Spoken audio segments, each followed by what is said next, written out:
Hello everyone and welcome back to my channel Naughty Threads. In case you're here on my channel for the first time, do subscribe and also hit the bell icon to get all the future updates. So today's video is a very interesting video. In case you have any sewing machine with some kind of inbuilt stitches, then you're going to see how you can create beautiful borders using just your normal sewing machine.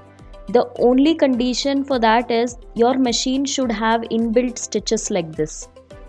So most of the Usha and Singer machines and Brother machines do have at least 10 to 13 inbuilt stitches like this. So if your machine has this option, then that is all you got to have to start working some very simple looking borders.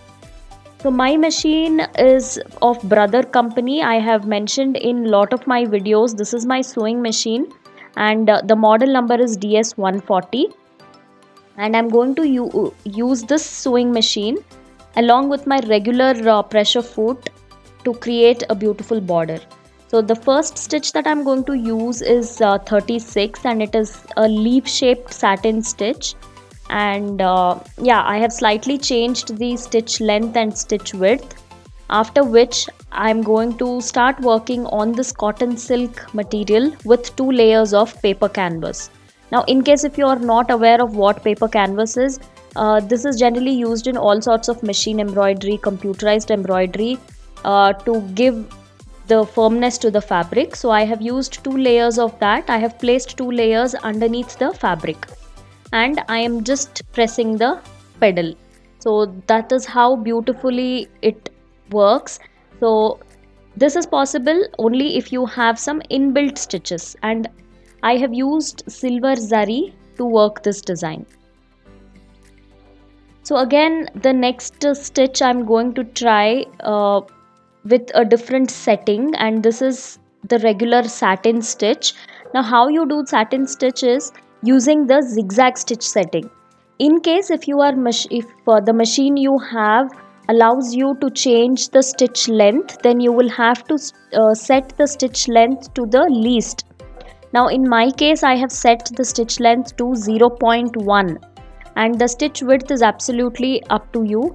How much ever width you want the satin stitch to be, you can set it. I have set it to 5. Now the next stitch is slightly different.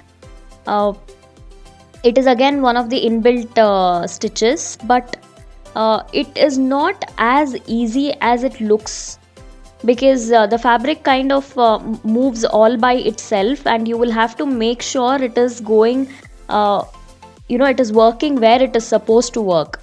In case if you happen to lose control, then it might work on the previous line. I hope I made my point clear.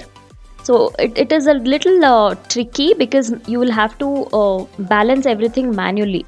So this is the new stitch that I tried. This again with silk thread, and the last line is in silver zari. Since there was gap in between the satin stitch and the first line I worked, I glued a line of stone chain, and then in between the last design and the satin filling there is again quite some gap.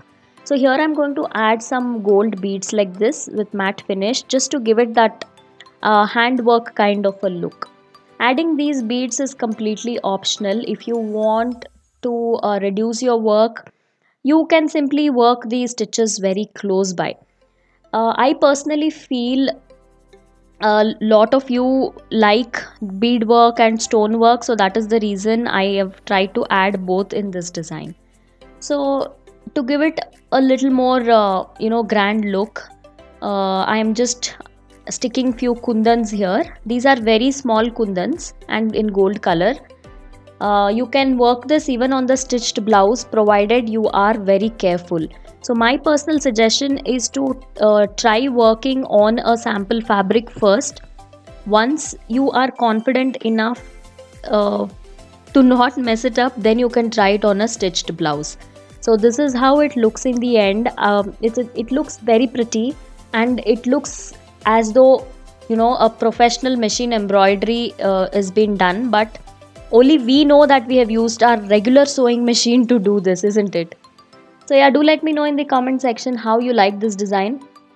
And a lot of times a message came up on the screen asking you guys to check the description box. In the description box I have given some Amazon links of the sewing machines, so you can just go and check it out.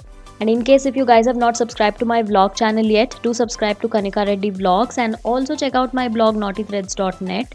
Lot of information is being updated almost every other day. So yeah, just head over to my blog and check it out. That's all in today's video. Don't forget to hit that like button, and I shall see you guys soon. Until then, bye bye.